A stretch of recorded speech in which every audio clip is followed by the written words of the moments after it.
I am a feminist, and my feminism started with a fish fry. So once upon a time, my family is seated around the dining table. My grandmom, dad, and my brother, and myself. My mom is serving food, and never in her entire life has it occurred to her that she can actually sit down along with us and we can all serve our own food. But then that story is for another day. Today, she's got 3 fish fries. And she makes sure that the oldest at the table and the 2 men at the table get 1 each. A 12-year-old me sits and weeps. I am deeply hurt and I demand to know why I am not considered deserving of a fish fry. My family is shocked, but my mom, she's flabbergasted. As in, she cannot fathom why I'm overreacting because she probably never got any fish fries in her entire life. But then, that's how my journey of questions begin. In school, I stand for the student elections. So what happens is this whole school is divided into 4 different houses, and each house gets 2 captains. The boy who wins the highest number of votes becomes the captain, and the girl who gets the highest number of votes becomes the vice captain by default. Like they thought husband, wife, the captain, vice captain is like perfect. But a few of us don't think it's perfect. We question, and the system is changed. So from there on, every house gets 2 captains, 1 girl captain and 1 boy captain. So by this time in my life, I'm like, this is pretty cool and this is how life is going to be. You just ask and you get everything done around you. But then I move on and start working in the real world out there. I start working in an industry which bans you if you ask questions. Yeah, like they actually ban people. So what happened was I was working in a few movies, and at the same time I was hosting a television show. And the Theatre Owners Union comes along and tells me that I can't do that. And I'm like, what? Why not? And they ban me. No conversation, no discussion, they just banned me. I got to know about it on the evening news, no kidding. But nevertheless, I persisted. I questioned the ban, then I flouted the ban, and I'm still here. Thank you. But when I look back, I see a line of women who didn't ask these questions in all these situations. My mom, who never really got any fish fries. My teachers, who never really got a similar platform because of their gender. My yesteryear colleagues, for whom I think the unfairness had just become a way of life. And no, I'm not here to blame any of them. When I walked into this film industry, I was greeted with words like shelf life, adjust, compromise, smile more, but most often to dumb down. Like, they would ask you to dumb down.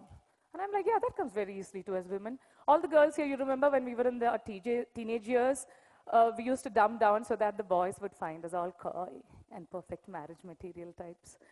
Yeah.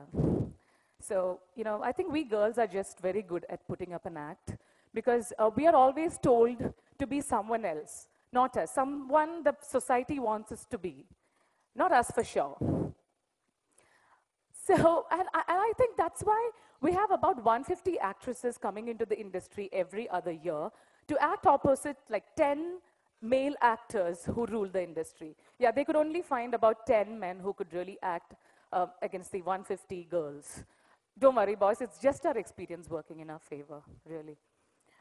And, but then the question remains, how long do you dumb down? How long do you stay silent? And what does it take to break your silence? In February 2017, my friend and colleague was physically assaulted and sexually abused on a moving car. In spite of knowing all the consequences of going ahead and pressing charges, she stood up for herself and demanded for the justice that she deserved. I think she broke every single convention and stereotype that was associated with a woman in her situation. And that is what it took to break my silence.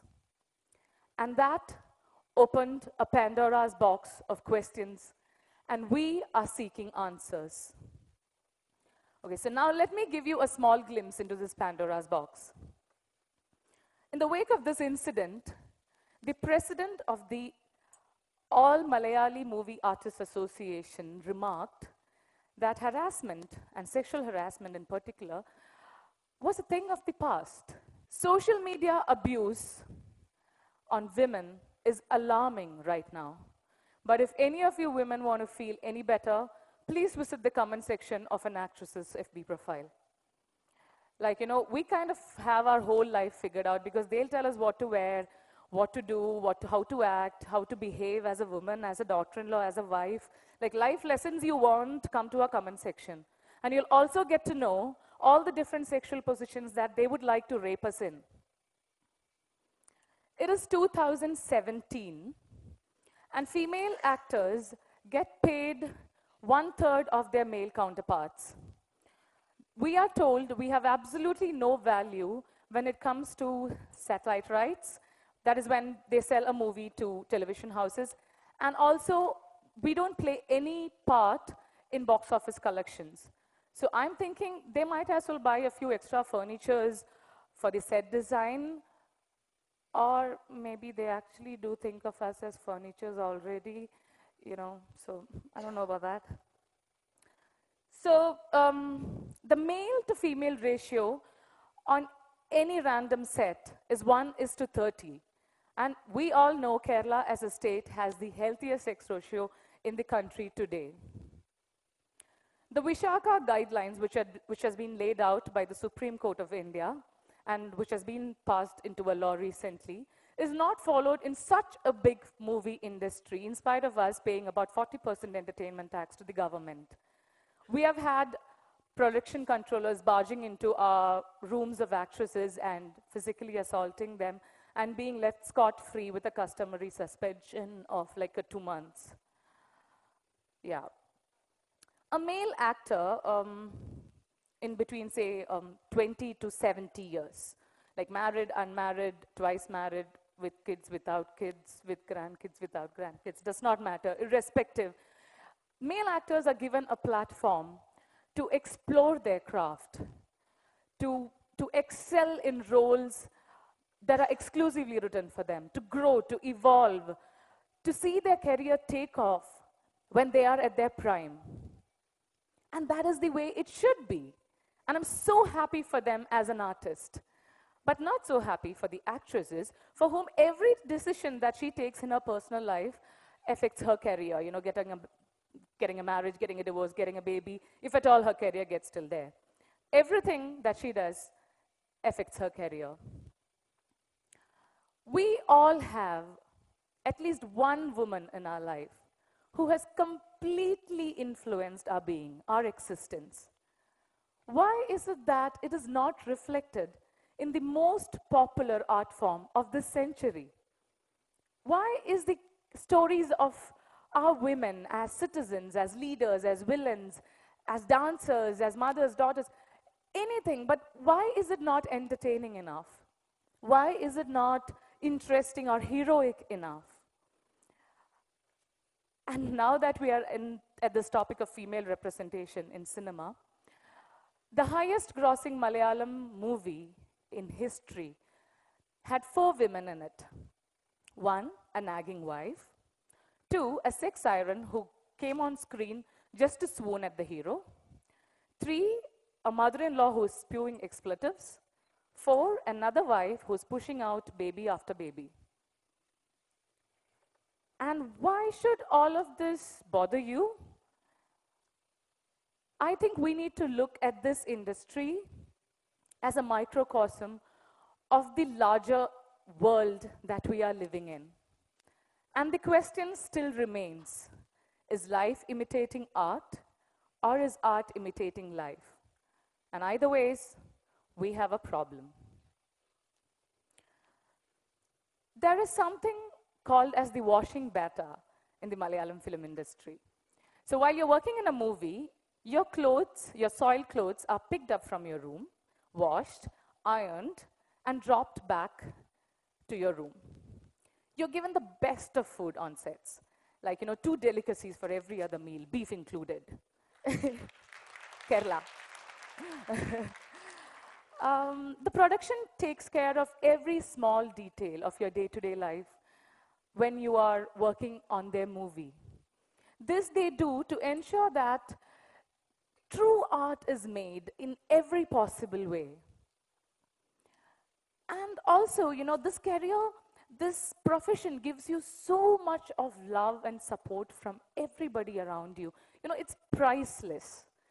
I'm telling you, it's priceless. When I go to functions and when I receive the kind of love I receive, it's priceless. And I kind of know the privileged platform that I have.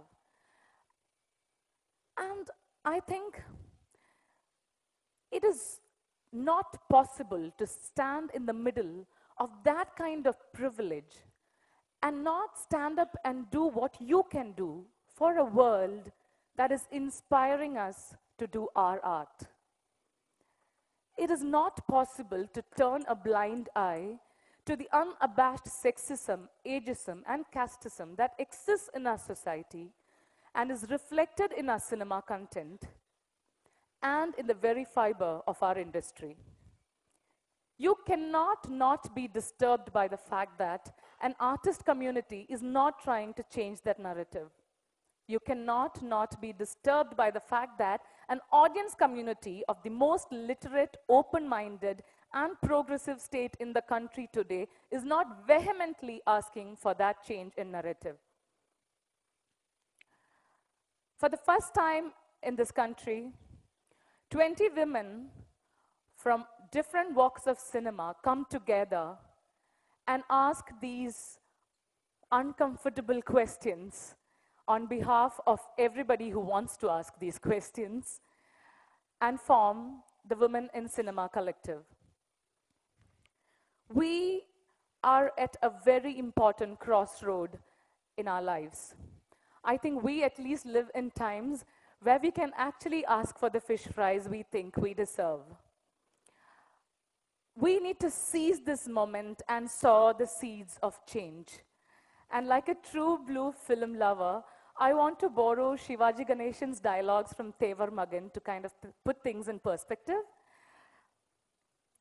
We sow the seeds today, and they will reap the fruits tomorrow. And then it'll be their daughters, and then their daughters. We might not be around to see it, but we'll be the ones who sowed the seeds for them.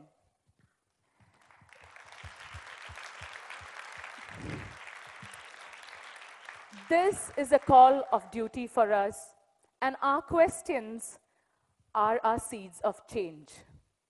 Let us all come together and promise to ask all the questions that our past generation could not ask, so that our future generation will not have to ask them. Thank you.